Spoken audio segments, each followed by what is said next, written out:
So what I'm going to do is, first thing I'm going to do is explain to you what most Christians believe about their religion, okay? This is called the Orthodox or the canonical perspective. Okay, so this is what you're taught officially by the church. I was not taught by the church. I mean, you are, but here I don't know about other African countries, but here in Kenya, you are taught Christian religious education. And so, like, that is where, like, get all this dogma, all this, everything that the West wants you to know. We learn it, man, and mostly underlined by the Catholic Church, if I'm not wrong, and maybe the Protestant Church as well. Maybe he's talking about the global majority of the world, which, again, I have to agree that, yeah. It has many different factions, but they all believe in a certain interpretation of the Bible, okay? Then what I'm going to do is I'm going to show you the apocryphal. Apocryphal just means hidden, okay? Or secret, or esoteric. Just a secret knowledge that is kept within these secret societies. All right, so the Orthodox canonical comes from a reading of the Bible. And the Bible, at its core, is a story of the covenant between God and humans, okay? Covenant. Covenant means contract or understanding. Basically, yeah. So throughout the Bible, there are a series of covenants, okay? The first covenant is between Adam and God. So you may have heard of the story of the Garden of Eden, right? God creates the universe, then creates the Garden of Eden where he puts Adam and Eve. And God says to Adam and Eve, this is paradise. You don't have to work. Just enjoy life. The food is free. The food is plentiful. Every day you'll be happy and free of want. You will live forever. But there's only one thing that you must not do, and only one thing, okay? Whatever you do not eat the tree of knowledge of good and evil. Just don't do that, and you'll be okay. So of course, what do Adam and Eve do? They eat the stupid fruit, okay? So then what God does is he banishes Adam and Eve from the Garden of Eden, and now they're forced to work. I was having this conversation with my brother, like, what if, like, actually them eating the tree of good and evil is actually a metaphor? Even them coming out of the Garden of Eden is also actually a metaphor. Like, if to the extent of what Prophet Jiang is saying, that in back in the days, like, people who had this heightened sense of creativity of actually saying, you know what, yo, there's something actually bigger than us, all that kind of stuff, and they will, fabricate these kind of stories.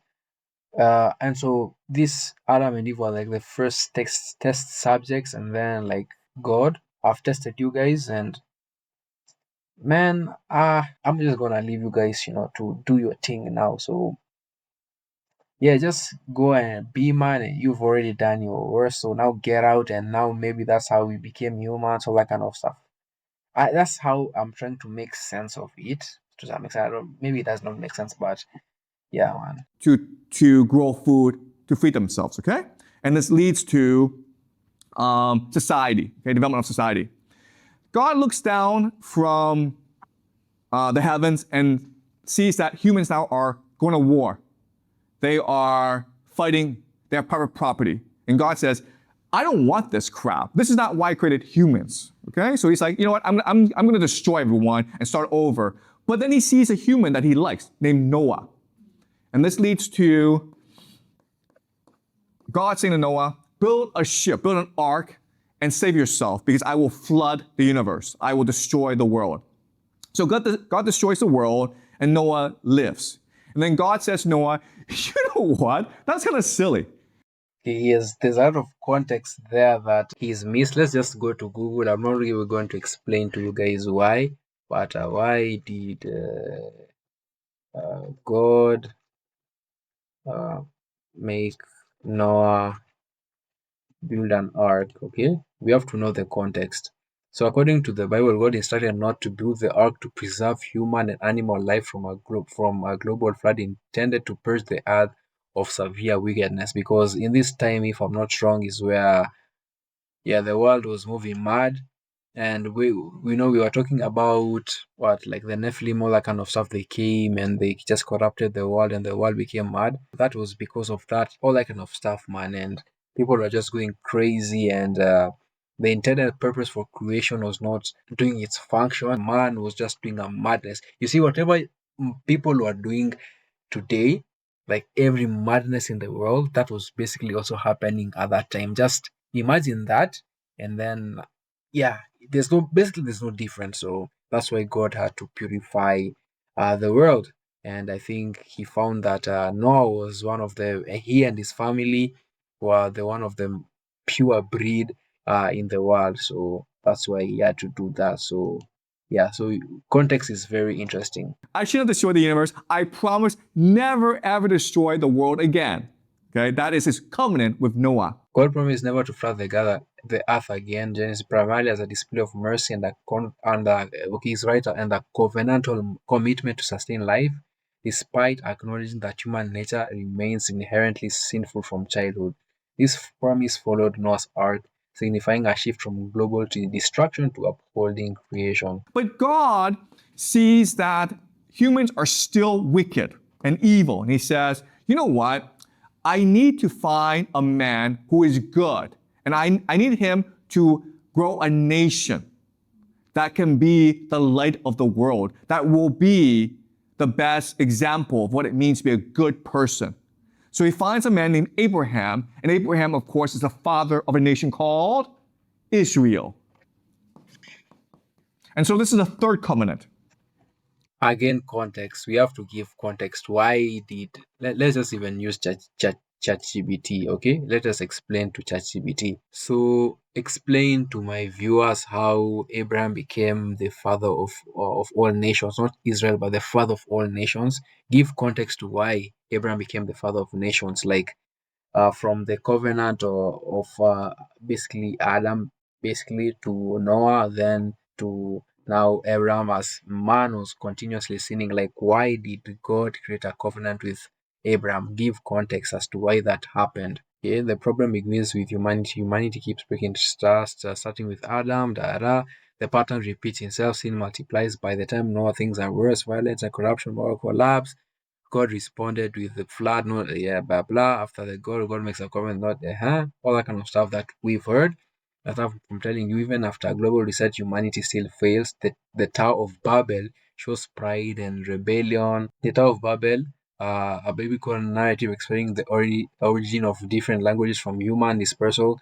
Basically, these people were trying to build like basically a building that they wanted to reach higher to God, all that kind of stuff. I mean, maybe that's what the pyramid was. I don't know. You never know, bro. And that's why the world is as it is today, all that kind of stuff. Then the shift in strategy from humanity one man is where Abraham enters. Instead of dealing with all humanity at once, God narrows the focus. Why? Because humanity as a whole keeps failing.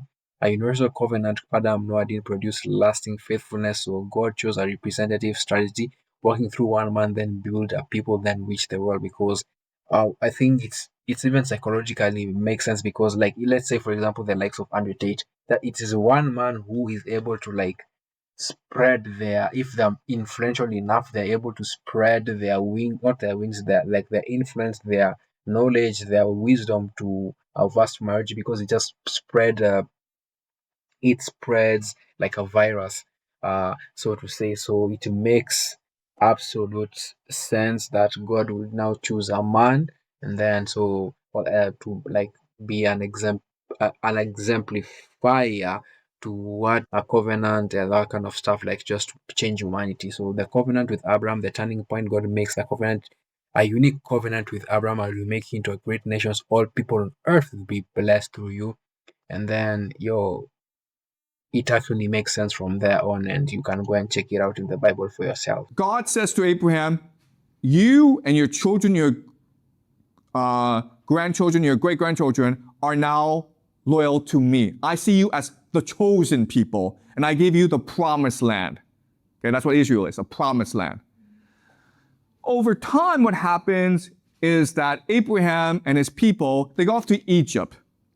And in Egypt, they become slaves to the Pharaoh of Egypt. And then God is like, you know what? I should check up on the Israelites and see how they're doing. He looks down and he says, oops, they're now slaves to the Pharaoh. So I need now to fix this, okay? So he appoints a man named Moses to free the Israelites from Egypt and take them back to the promised land. When Moses does this, God says, now what you must do is give the Israelites my law, the 10 Commandments. Okay? The law. Because otherwise, I can't trust you guys to behave. Okay? So now this. Let us just give more context again on the context of why God chose Moses and how Moses is connected to Abraham as well. Give context to that. Just like write it in a paragraph, all that kind of stuff, and also why God gave the Israelites the Ten Commandments. So the story of Moses only makes sense when you see it, him as a continuation of the promise first given to Abraham. God's covenant with Abraham. God's generation, Abraham's descendants grew into the Israelites, but instead of becoming a model nation, they ended up enslaved in Egypt. That is because, more context, Abraham gave birth to Ishmael and Isaac.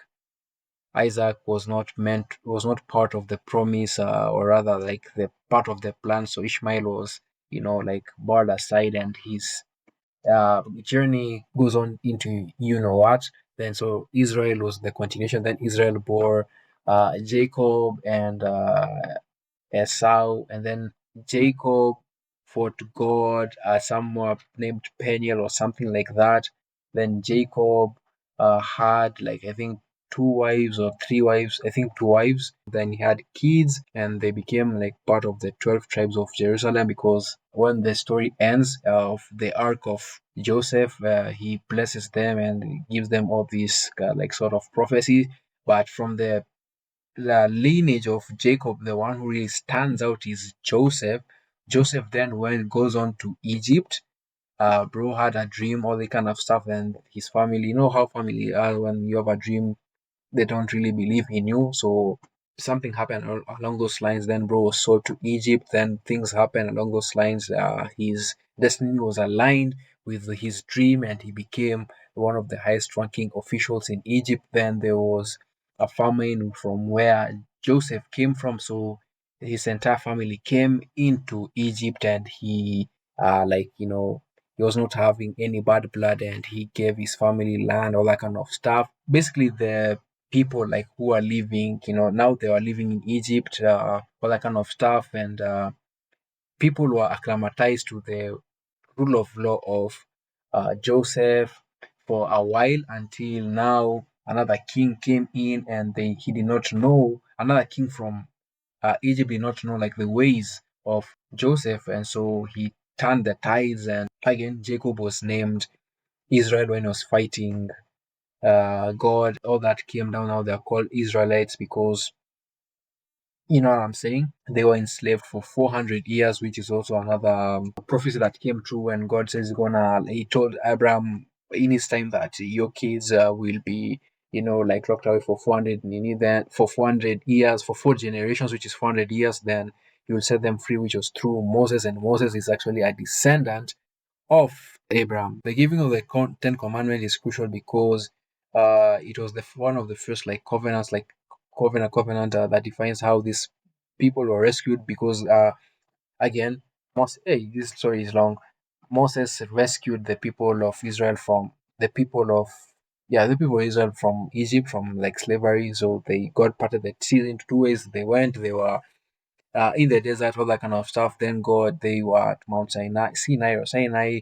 He went into the mountains up there. God literally wrote this with his hands, and then gave the Ten Commandments, which were to like guide them, and this is what should be done. But again, you get to see that humans are just full of BS. So that's the context for you. This is the fourth covenant.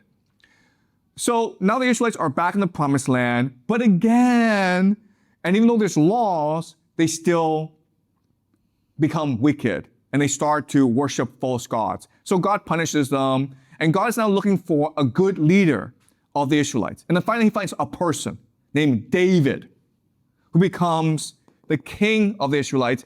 And God says to David, You are the person I've been looking for all of eternity. You are the best example of what it means to be a faithful follower of me, Yahweh. Okay?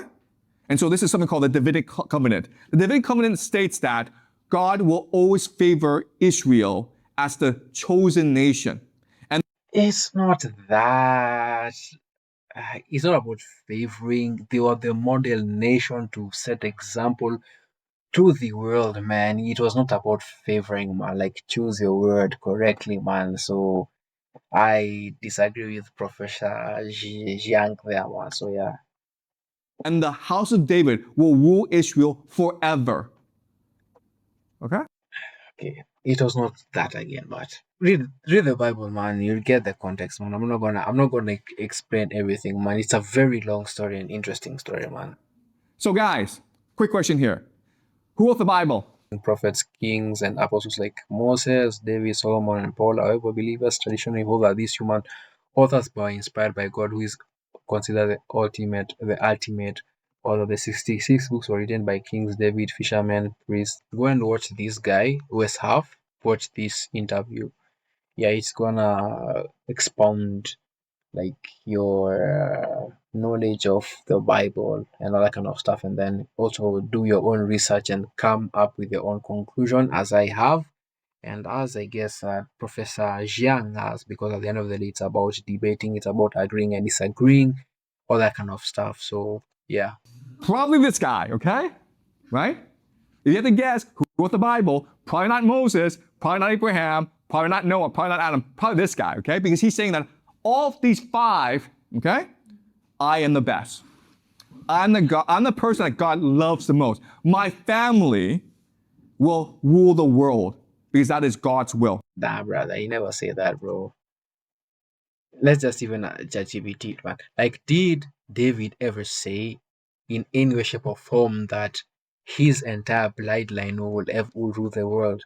Like, in any way, shape, or form. Give context again to the viewer. It's about like the bloodline of David. Like, Jesus is like literally a direct descendant of like David, like literally. There's a verse that God says something about like, if you follow me, I will make you like rule the world. So it was basically meaning, because again, you have to know that this is metaphorical. It basically means that God was talking about like what will gonna happen later on, where Jesus like and his word, all that kind of stuff will like be spread into the world, and so yeah, so it's not about like David per se. So he's again got it a bit misconstrued. Yeah, I feel like yeah, he could have researched more, or like even asked a biblical scholar to like explain this a bit more deeper.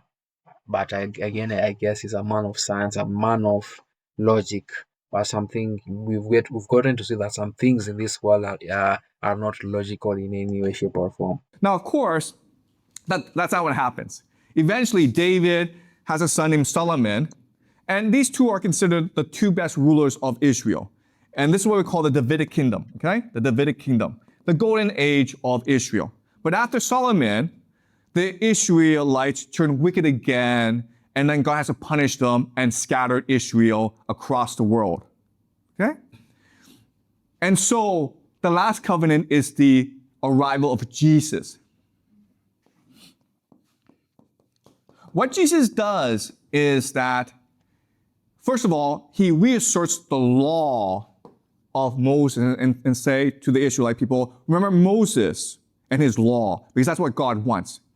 Then he sacrificed himself in order to free the Israelites of the original sin, right? Because God's pissed off at people because people ate the fruit. That's the original sin. That's the first crime of the God is not pissed off at anyone, actually. He was maybe like when he finished the world, like by flooding, but now he was like, yo, I actually love you all. I'm doing this for you all. That's why I'm taking you all across this journey to show you, like, blah, blah, blah, like all this kind of stuff that there's more to what meets the eye, all that kind of stuff. So God was not pissed at anyone, because had it been pissed, I don't think we would have been still here, because he was like, yo, Wagwan, he was like, yo, Wagwan, the world is already cooked, so I'm gonna have to calm down myself and actually do all this kind of stuff. Disobedience against God. So by killing himself, Jesus frees humanity of the original sin. Brought He them, redeemed killed himself, he sacrificed himself, right? He was like a sacrifice. Go and read the Bible, go and watch my stuff, go, and yeah, I'm not gonna explain to guys deep. I'm not a scholar in any shape or form, and I'm just a guy who knows, I guess, his stuff in some way, shape, or form. So yeah, let's continue watching, man. Okay? Now, last thing that Jesus does is he creates a new covenant, okay? A new covenant between humanity and God.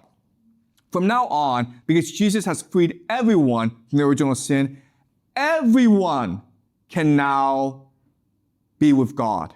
You don't have to be Israelite. You don't have to follow the Mosaic law. You don't even have to come from the family of David.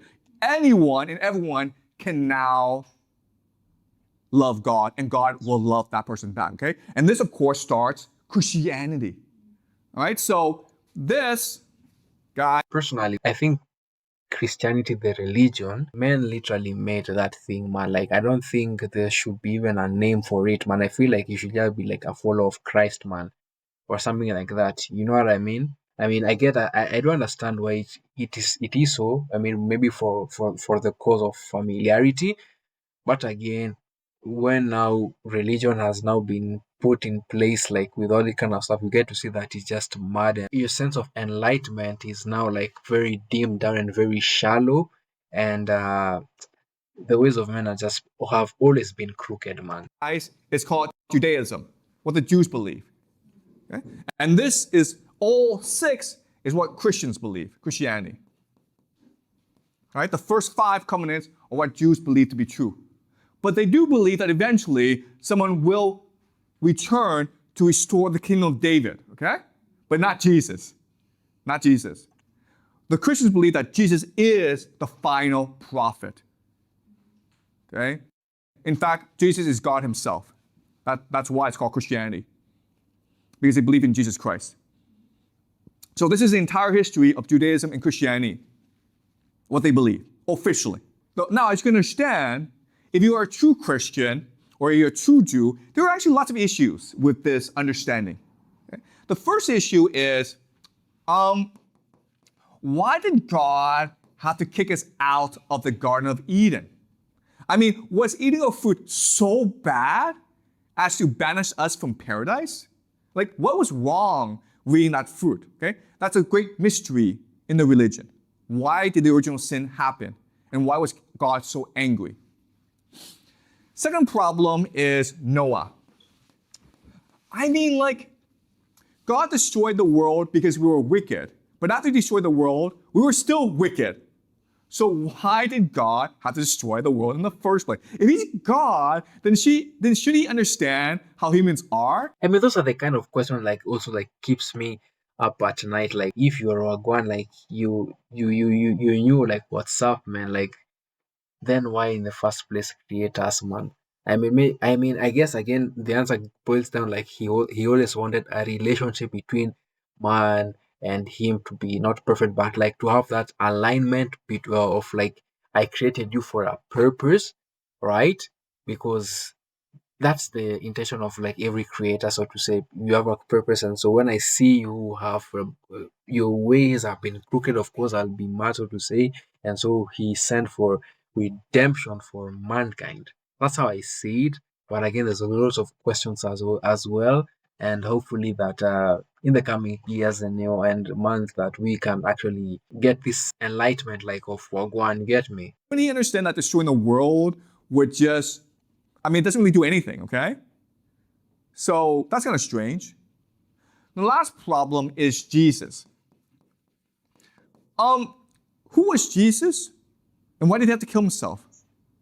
Why did God have to send his only son to die for humanity? Okay, so if you're new to Christianity, the very idea of Jesus actually doesn't make much sense to you. I grew up in the West. I grew up in a Christian world, and it never made sense to me, okay? People told me about how great Jesus was, like, okay, the story doesn't make any sense. So if you're a really smart person, there are lots of questions about this interpretation of the Bible. And these are the three major ones. Okay? So now what I will do now is I'll explain to you what the esoteric, what secret societies believe really happened.